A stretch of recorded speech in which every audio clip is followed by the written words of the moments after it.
गांव के बाहर एक पुराना कुआं था। वह बहुत पुराना था, कोई नहीं जानता था कि उसे किसने बनाया। लोग कहते थे कि उसमें एक अनदेखी शक्ति रहती है। यह शक्ति लोगों की मदद करती थी, पर लोग डरते थे। वे कुएं के पास जाने से हिचकिचाते थे। कुछ लोगों ने कहा था कि उन्होंने रात में कुएं से अजीब आवाजें सुनी। कुछ ने तो रोशनी भी देखी थी, लेकिन कोई भी निश्चित रूप से नहीं कह सकता था कि सच क्या है। रोहन गांव का एक गरीब लड़का था। उसका पिता बहुत बीमार था। उसे इलाज के लिए बहुत पैसों की जरूरत थी, लेकिन रोहन के पास पैसे नहीं थे। वह बहुत परेशान था। उसे समझ नहीं आ रहा था कि वह क्या करे। उसने अपने पिता को बचाने की बहुत कोशिश की, लेकिन उसकी सारी कोशिशें बेकार साबित हो रही थीं। रोहन ने सुना था रहस्यमयी कुएं के बारे में।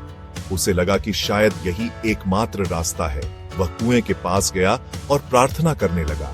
उसने अपने दिल की सारी बात कुएं को बता दी। रोहन ने बताया कि उसे अपने पिता के इलाज के लिए पैसों की सख्त जरूरत है। उसने वादा किया कि वह कभी किसी का बुरा नहीं करेगा। अचानक कुएं से एक रोशनी निकली। रोशनी के गायब होने पर रोहन ने देखा कि कुएं के पास सोने के सिक्के पड़े हैं। रोहन बहुत खुश हुआ। उसने सोने के सिक्के उठाए और अपने पिता के पास दौड़ गया। रोहन ने सोने के सिक्कों से अपने पिता का इलाज करवाया। धीरे धीरे उसके पिता ठीक होने लगे। रोहन बहुत खुश था। उसने फैसला किया कि वह कुएं का धन्यवाद करेगा। वह फिर से कुएं के पास गया। उसने पूछा, तुम कौन हो जो मेरी मदद की? एक आवाज आई, जो सच्चे मन से मांगता है उसे मिलता है। रोहन समझ गया, कुछ रहस्य अनसुलझे ही अच्छे लगते हैं। वह चुपचाप वापस चला गया।